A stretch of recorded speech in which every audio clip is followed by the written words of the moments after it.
Welcome everyone to RE1 a Fantasy Football Podcast, part of the Fake Teams Podcast channel. I am your humble host, Pete Rogers, and I am joined by all of the guys.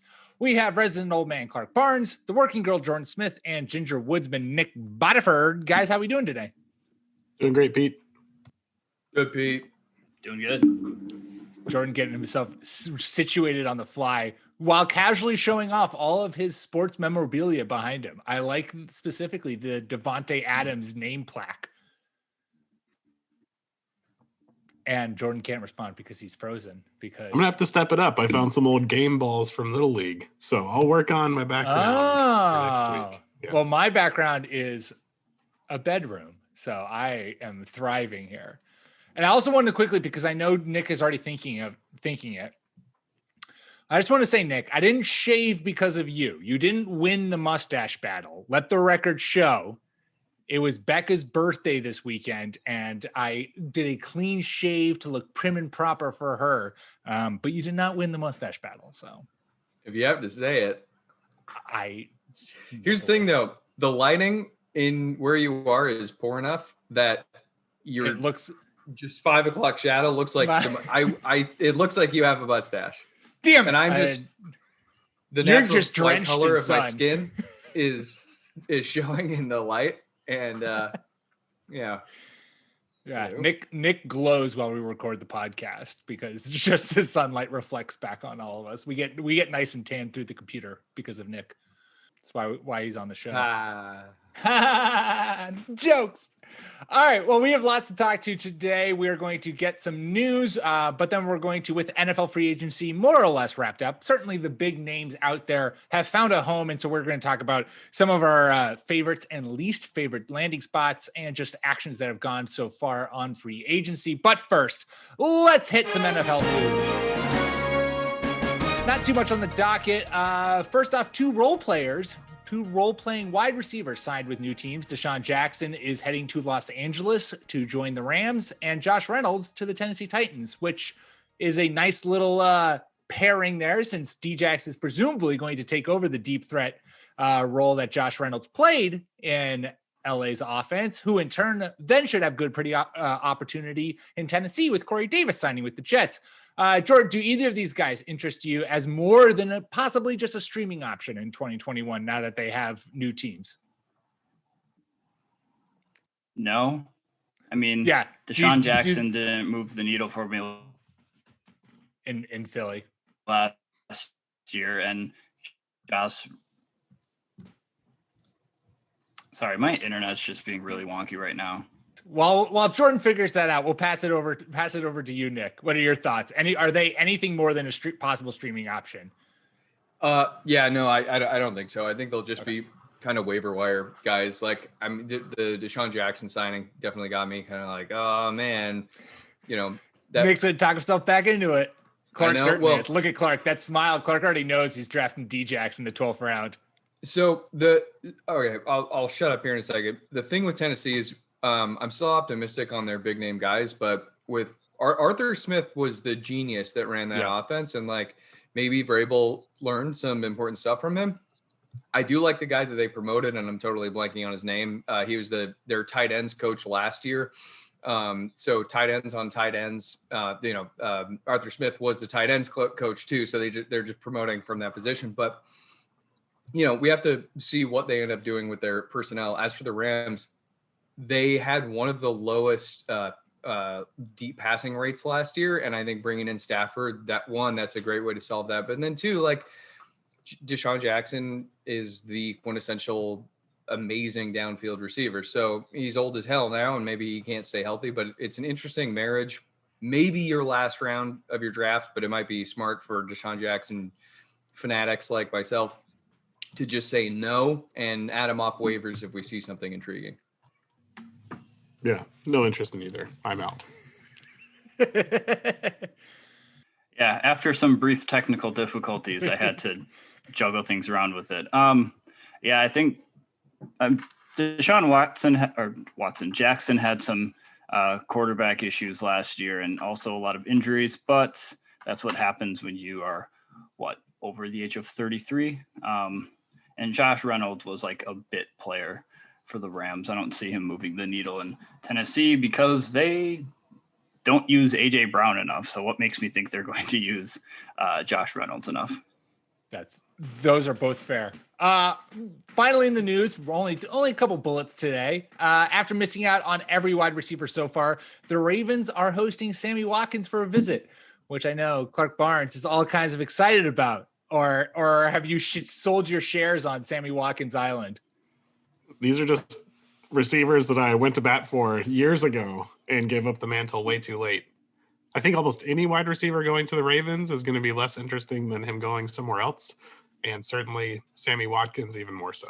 So now. I did see somewhere that Sammy Watkins, and I forget what year this would have aligned. I guess it was with Buffalo, right? Was Greg Roman an OC at Buffalo along with Sammy Watkins? Because I know someone had tweeted out that the last time Sammy Watkins was in a Greg Roman offense, I thought it was 2015, they said. He had 1,047 yards and 9 touchdowns. Greg Roman was OC for the Ravens. He was the Niners offensive coordinator for a long time during the Harbaugh years. Did he might have gone to the Bills for a year or two. Let's see, 2015 Buffalo Bills. Either that or this tweet that I saw randomly gave me some false information in which, Greg Roman, offensive coordinator for the Buffalo Bills in 2015. All right. So you have some similarity there. I also saw Sammy Watkins is heading to the Colts shortly after that. So I just want the Ravens to get a wide receiver. I mean, come on. I was really excited when there was buzz about Kenny Golladay going there. And then, we'll talk about it later in the show, but Kenny Golladay did not go there. All right. Well, that's it for news. Not too much going on in the NFL, but that's because all the exciting stuff has already happened. So let's get to it. We are going to talk love and hate with most of the big name free agents finding new homes for 2021. We are going to give a signing that we love. We'll add some flowery music here in post. And hate. That'll be some good death metal there for 2021 fantasy football. Let's start with positive vibes. Nick, start us off with your love of this offseason so far. So this is a bit of a mea culpa for me. I was really disappointed when the Chargers brought in Brandon Staley, but then I read and heard some of the stuff that he had to say. This from Daniel Popper on Twitter, which is a very fun name. Quote from Brandon Staley: "The thing about analytics is they drive better decision making." Says he wants to be at the forefront of that movement, and context and feel are crucial when applying data to decisions.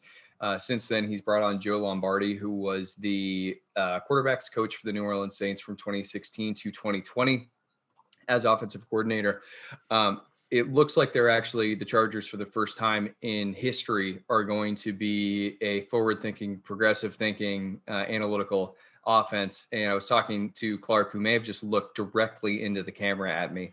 Directly into Nick's soul. I was talking to him about this earlier on, but I think I'm going to end up having Austin Eckler ranked ahead of Alvin Kamara this year. I think that this offense as a whole is going to take a big step forward. I know I'm doing this off the top of my head while I'm pulling this up. They brought in, was it Jared Cook that they brought in at tight end to replace Hunter Henry? So also brought in Jordan's boy at center, right? Then they signed Lindsley. Yeah. Lindsley. So that's an awesome signing, and I think that Jared Cook can contribute. I don't think that he's as good as Hunter Henry was at this point in his career. He's going to take some targets, and it's a bummer because I think Adam Levitan has me convinced that Donald Parham is the next great Jimmy Graham. Anyway, I'm very high on the Chargers offense this year. I think that Austin Eckler can be a top 5 back, and I'm excited to see a coaching staff that is using intelligent, good decision-making from the get-go, that Justin Herbert gets to actually start the game with a good game plan and continue throughout the season. I like Nick helping me carry the Alvin Kamara is not as hyped as he as the rest of the fantasy community thinks he is mantle, saying that Austin Eckler is going to be better than Kamara this year. I love it. I just really like the note that you don't hear very often, that the use of analytics really helps inform decision making. And if that decision making is coming from someone with experience who's understands the landscape, then they make better decisions. The idea that the Pete Carroll style of we're just going to go with our gut is dumb and only using half of the information available. And I can't think of like a total analytics nerd coach, but I guess like the Chip Kelly style of like, we're going to do this one thing that we know is great all the time is also dumb. So I hope people are finally starting to realize, a healthy mix of both is kind of where it's at. Yeah, I really like that they are taking an approach that's like not the opposite of Anthony Lynn, but definitely a step up from where that offense was at last year, where they're just like, it seemed like they were just trying to figure it out along the way, which was really goofy. One thing I keep on going back to about Brandon Staley is that even though he was a defensive coach last year, and yes, having Aaron Donald and Jalen Ramsey as two linchpins of your defense definitely is helpful, but they had some really like tough areas on that defense, particularly at linebacker, that they just weren't very good at after losing Corey Littleton after they lost him the prior offseason. But they still had one of the top like 5 run defenses in the league. So it's just one of those things where he's very good at looking at where the strengths and weaknesses are on one side of the football. And Jalen Ramsey played in man, but everybody else is in zone. Like he understood that you don't have to sit there in a single base and run everything through just because you're a little bit egotistical with the way you run things. Yeah, this Chargers offense has me real excited. I have a list of offenses in my head that I think I am higher on than maybe the general public is, or certainly offenses that I would always break in favor for. And the Chargers and Jets, top of that list so far. I am real hyped about both those squads. Clark, what do you love? What did you love from this offseason move so far? So this is pretty simple, but the Washington football team has a ton of really talented people on it, and they were just held back by the albatross that was Dwayne Haskins last year, and they signed probably a favorite of the podcast, certainly a favorite of football fans everywhere. Ryan Fitzpatrick, not the best quarterback in the league, but certainly one of the most interesting. I think they got Curtis Samuel now to play opposite of Terry McLaurin and Anthony Gibson. This is just going to be an extremely fun team to watch who doesn't need a ton from their offense. Their defense, I heard Matt Harmon talk about this, the On the Couch podcast, like the Washington defense is in kind of that like rookie quarterback window where they have all of these stud defensive linemen on really, really cheap deals. That's going to make the team really good. So if this offense can just be sort of competent, like they were for 4 games last year and made the playoffs, by the way, then Washington's going to be pretty good this year. Yeah, the Fitzmagic signing, if I'm assuming he's going to start for Washington at the very least to begin the season. And that Terry McLaurin is locked in wide receiver 1 this year. I just don't see a way that he's not going to be that. We've seen Ryan Fitzpatrick. When he was with the Buccaneers, Mike Evans and Chris Godwin both had terrific fantasy seasons. When he was starting for the Dolphins 2 years ago, Devontae Parker had his breakout. Like, this is just Ryan Fitzpatrick takes that number 1 receiver to the next level because he just throws YOLO balls and trusts his receiver to go get them. And Terry McLaurin has proven time and time again with Dwayne Haskins, with Alex Smith, like the guy is quarterback proof in and of itself. And you give him a quarterback who's actually going to rip the ball all over the field. I will have Terry McLaurin again in all of my fantasy leagues, wherever I can get him. Yeah, I was really excited by this edition too, and to steal from the timeline of the GOAT, the ETR guys we're talking about. This signing specifically, but this offense is now like just pure speed. So McLaurin ran 4.33 40, Curtis Samuel 4.31, Antonio Gibson 4.39, and Logan Thomas 4.61. That's quicks for a tight end. They're going to be setting the pace. Unless you're Kyle Pitts, who just fucking ran a 4.46 at 6'6". I mean, yeah, Pitts is just his own kind of animal. Which side note, I don't know why these people keep mocking Pitts to New York Giants. I think makes no sense, especially now that they've got Kenny Golladay. If they draft Kyle Pitts, I'm going to burn places down. They already showed they don't know how to use catch athletic tight end. only tight end. Why would you draft another one? But yeah, anyway, this offense is made of pure speed and talent, and Scott Turner is like the mind to unlock this. I think this is going to be an extremely fun offense, and all of these dudes should be on fantasy rosters this year.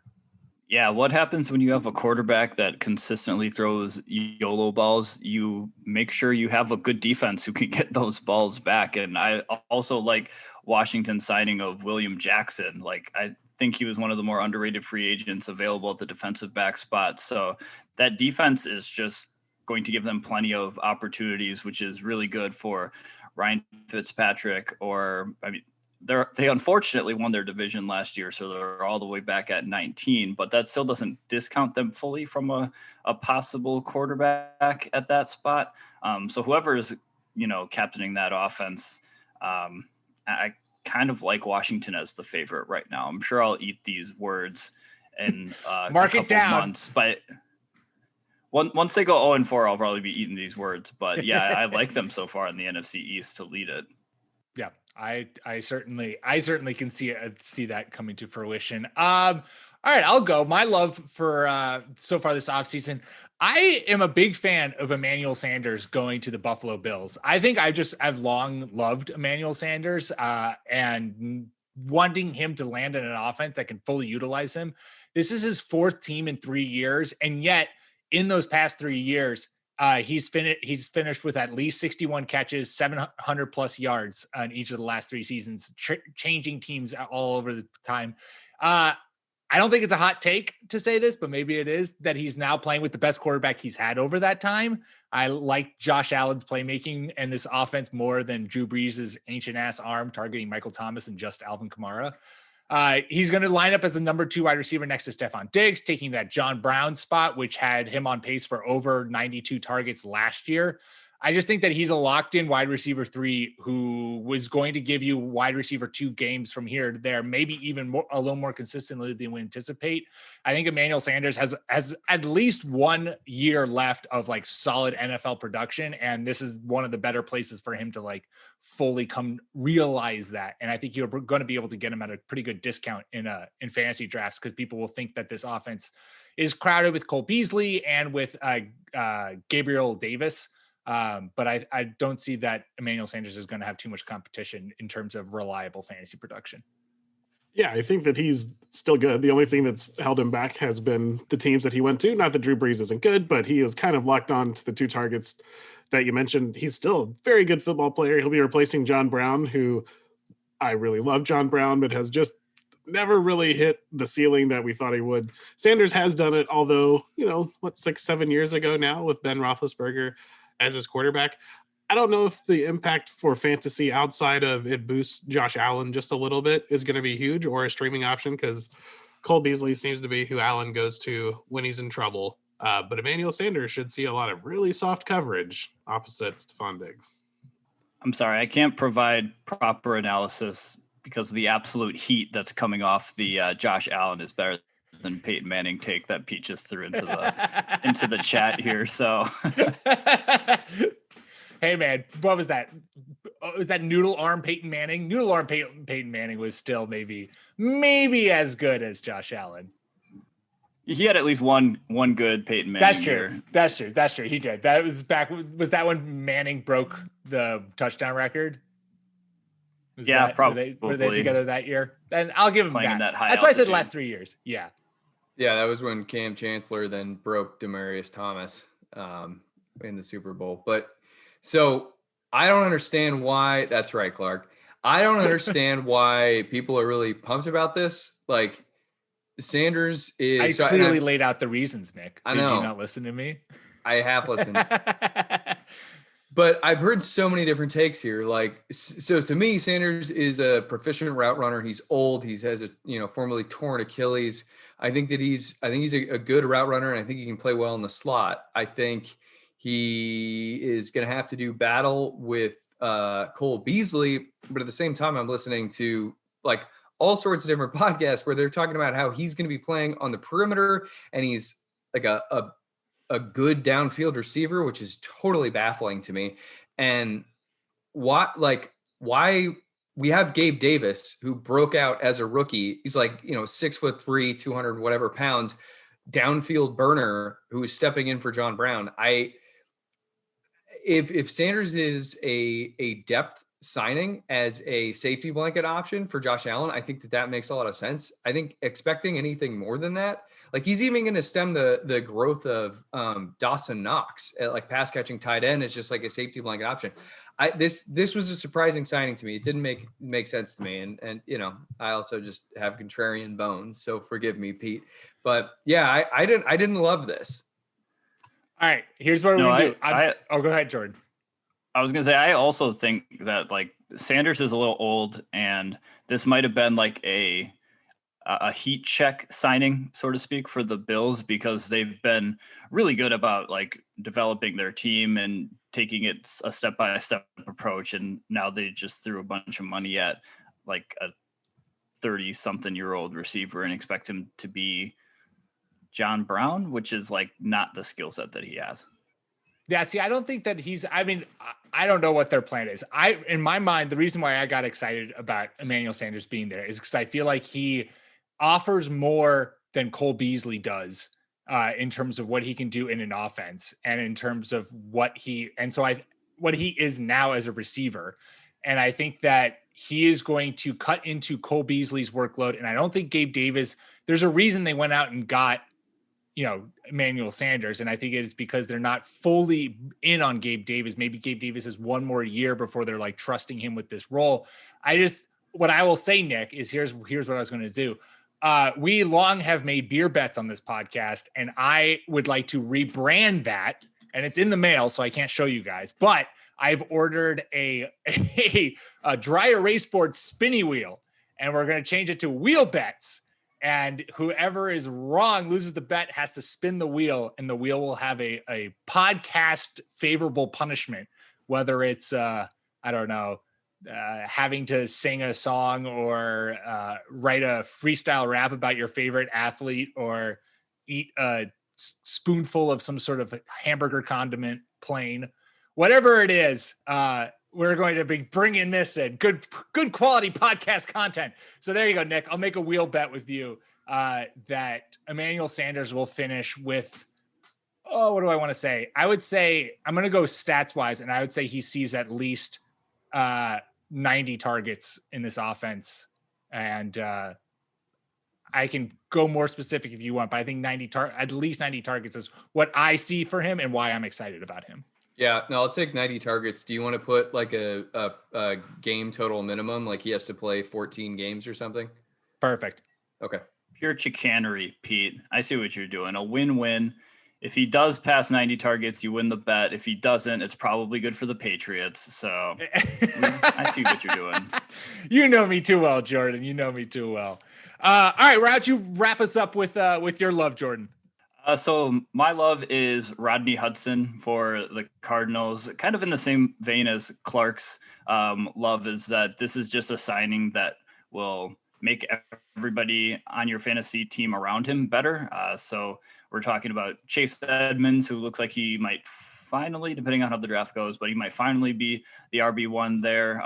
Just having a solid center for Kyler Murray to have the football from, somebody who can help him with protections and keep him as clean as possible is something that the Cardinals have just lacked even before Kyler Murray for honestly years now. I can't remember the last time they had a decent to good offensive line. DeAndre Hopkins, AJ Green, if you're into that, Christian Kirk, all these guys will get more opportunities as long as Kyler Murray is upright. So this is a win-win for Arizona. I've loved this offseason of the teams that have just like invested in their O-line, particularly with young quarterbacks. We talked about the Chargers at the top of it. I love that the Cardinals have also done it just because this offense is, improving your offensive line only makes things more explosive and opens up more opportunities for an offense to thrive. And so I love to see more Kyler Murray being able to do more Kyler Murray things. Yeah, it seems like it was a great signing. And Chase Edmonds, I guess, stock rising. stock breaking the roof unless the Cardinals go out and draft someone. Currently, Chase Edmonds is like the clear RB1 in that offense.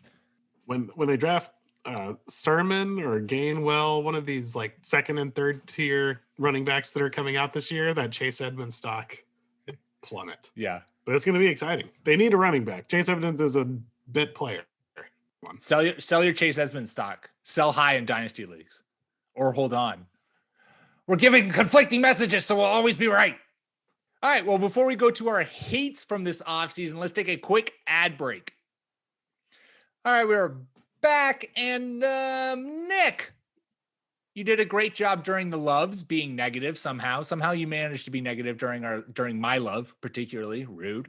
Now I'm giving you an opportunity to actually be negative. So go ahead. What did you hate from this offseason? I'm going to be negative about Marvin Jones, who I've been negative about in the past.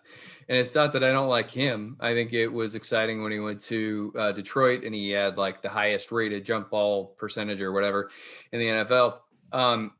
He's gone down to Jacksonville. And while I think that it's a really good real football signing, I think it kind of crowds this pass catching core to a frustrating extent.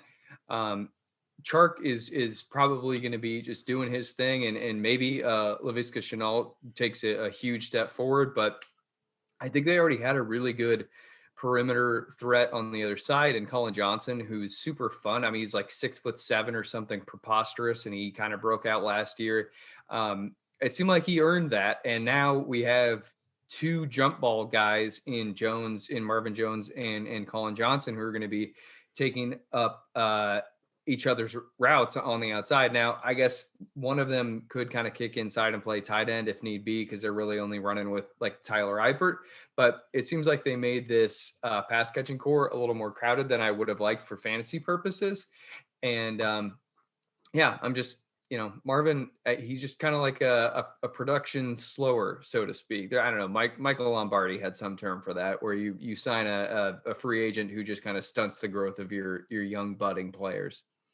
He seems like a great signing for a team that was like on the precipice of a playoff push or a playoff run. Like you have this young core and you bring in Marvin Jones, who's was pretty reliable in Detroit. Like he was going, if healthy, he was going to give you, 700 plus yards and 6 touchdowns with not too much effort. And, but I think you're right, Nick, in the sense that the Jaguars aren't that team. Like the Jaguars feel like a team where it's like draft Trevor Lawrence and he's got these young weapons around him, and let's see what he does with these young weapons. And then after a year, we can address like, okay, we need to get him a number one wide receiver. DJ Chark didn't develop into that, or we need to get him a tight end because, that wasn't, it does seem a little interesting to go out and get Marvin Jones now this year, where you do kind of accelerate that receiver group. And honestly, like I hope that they do have very different roles. But I don't want this to like completely cap Laviska Shenault, who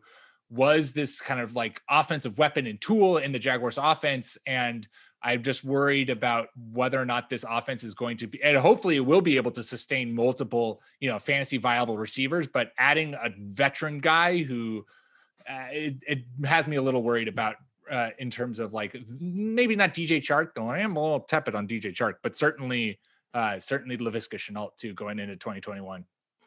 I'll be contrarian, but the analysis is pretty easy. The Jaguars are absolutely terrible. I know that they have some wide receivers that we're hoping will turn into something, but they haven't so far. So getting that rookie quarterback, a good veteran who knows what he's doing and has been in the league for a little while, I think is a good move for the NFL Jaguars.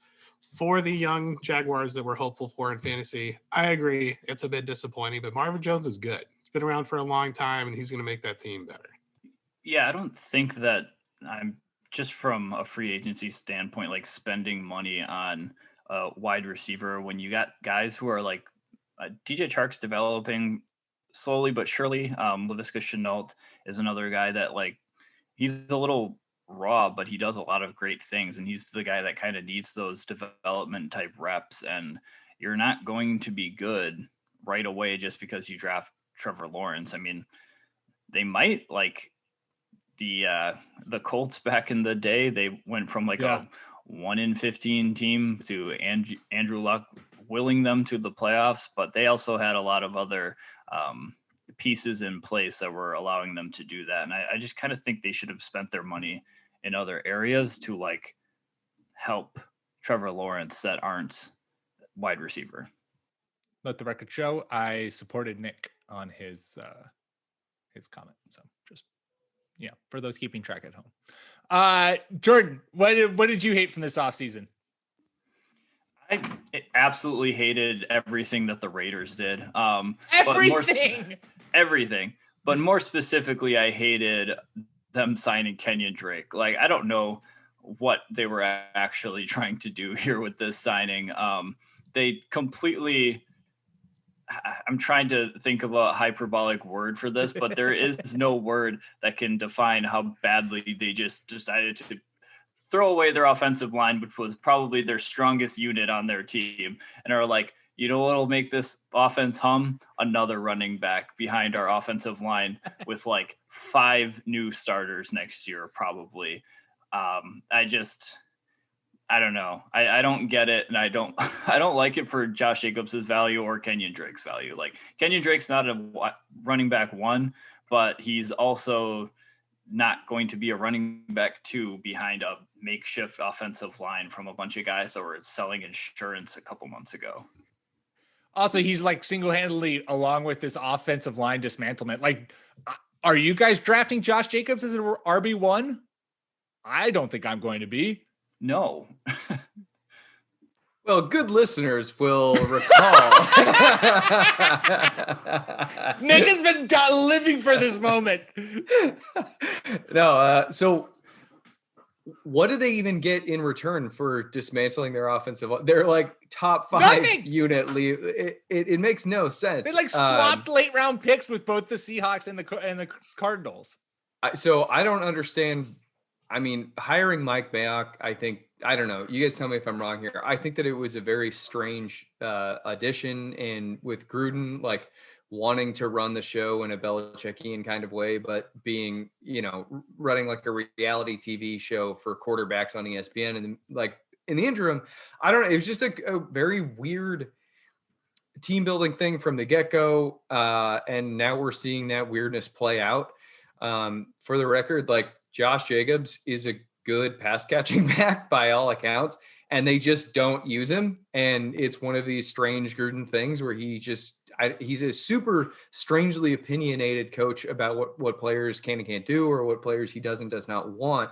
And yeah, they just brought in a guy who was a former lead back, who seemed like a capable lead back, if one that you don't want to give more than like 18 touches per game, but he's a pass catching specialist. There's no way you can go near Josh Jacobs as an RB1. Yeah, we're in lockstep on this one. You're paying a lot of money for a running back who's not as good at things as the running back you currently have on your roster, who plays through broken shoulders and gives absolutely everything to your team. I'm not against paying good running backs good money, but this one is, I think Jordan wins. I agree. The Raiders. Just this whole offseason. And it feels reminiscent of like when Gruden first came in and traded away their entire defensive line. And everyone was like, Gruden, what are you doing? And it's just, I just don't get it from an actual football. I just don't understand. Yeah, Nick, you said it. Like, what did they get from it? Cap relief? Is that so necessary? Nope. They didn't get any cap relief. They didn't even get cap relief. So what the fuck did they get? Apparently they have a lot of like cash flow issues again. Like, this isn't the first time that the Raiders have had cash flow issues, but I'm not sure how that relates to like what they're doing necessarily, especially when they're like bringing in new guys, like they're signing new people. So I don't know. Yeah. Any chance that they had of Russell Wilson being okay with like, yeah, I mean, he's like, what? No. Like that was why I wanted to go there, was that I wouldn't have to, as part of the offseason plan, lose weight so I'm quicker. Because Coach Carroll asked me to. Anyway, yeah. Real tragedy here is how sad Pete Carroll is that he doesn't get Derek Carr. Good point. I know. Good. Yeah. This is crushing for Pete Carroll's Derek Carr fever dreams. Clark, what did you hate? Well, I don't want to go after Jordan. I mean, mine's going to sound stupid.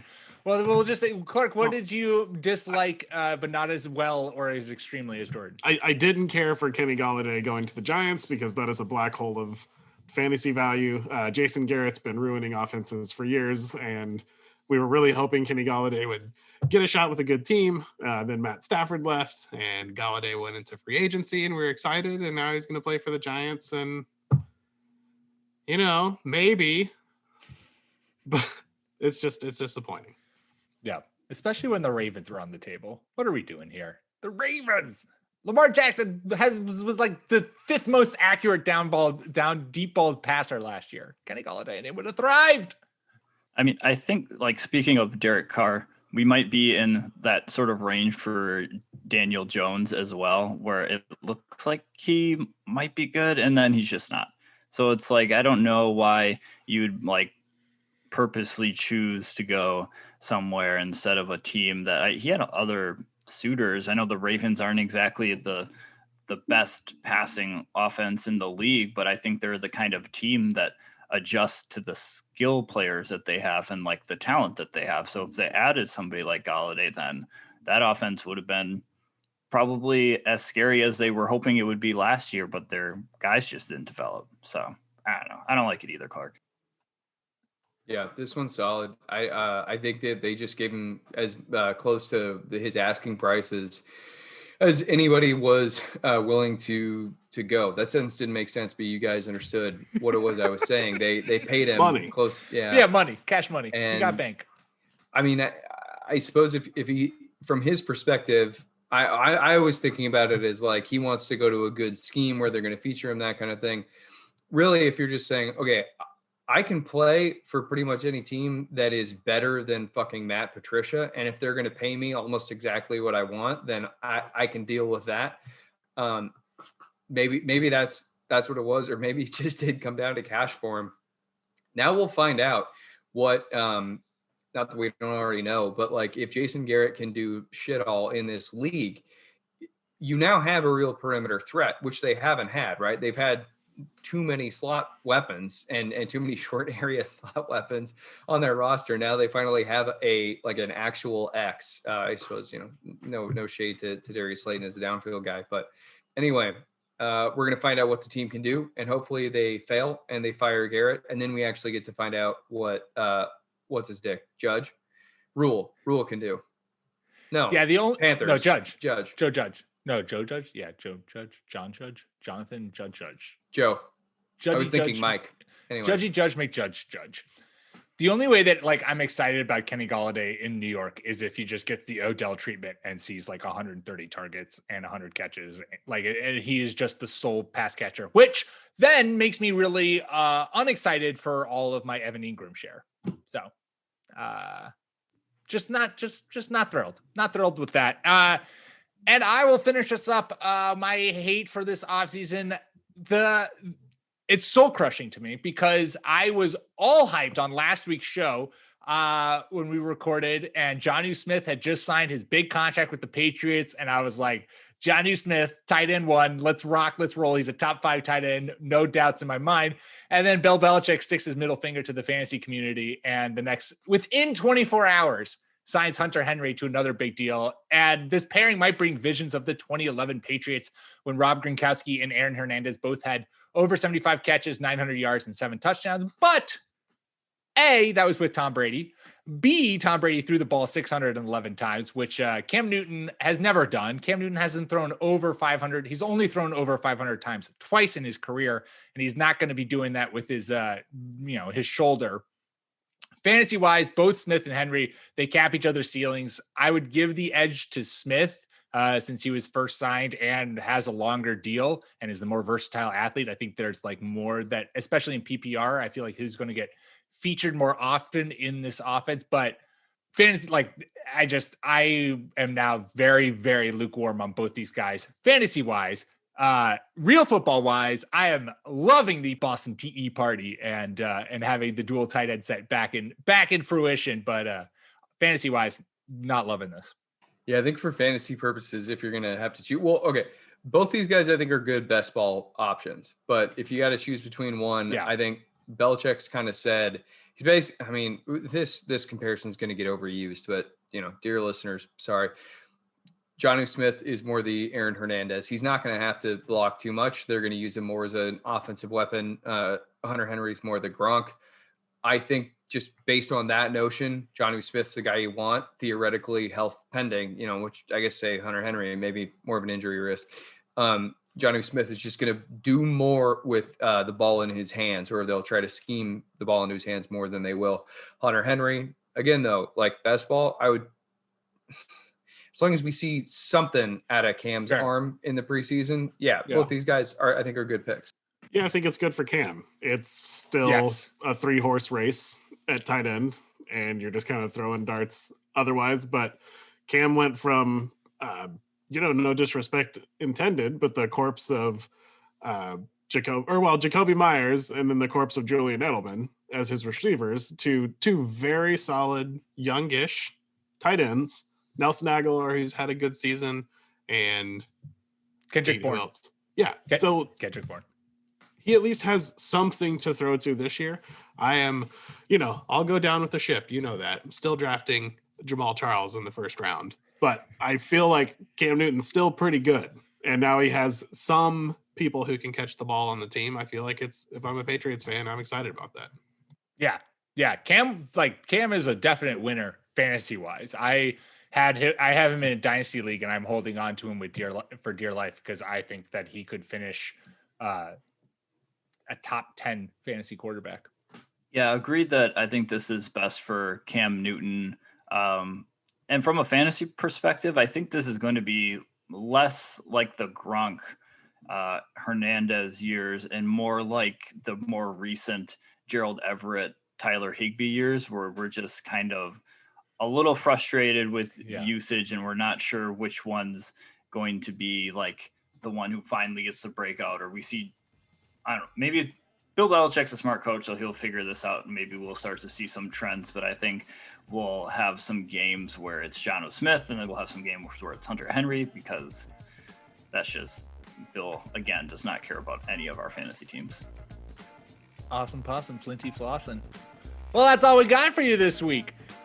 Make sure you subscribe to the Fake Teams podcast wherever you get your podcasts, iTunes, Spotify, Stitcher. That is how you'll not only get us, but also our fantasy baseball and fantasy basketball shows.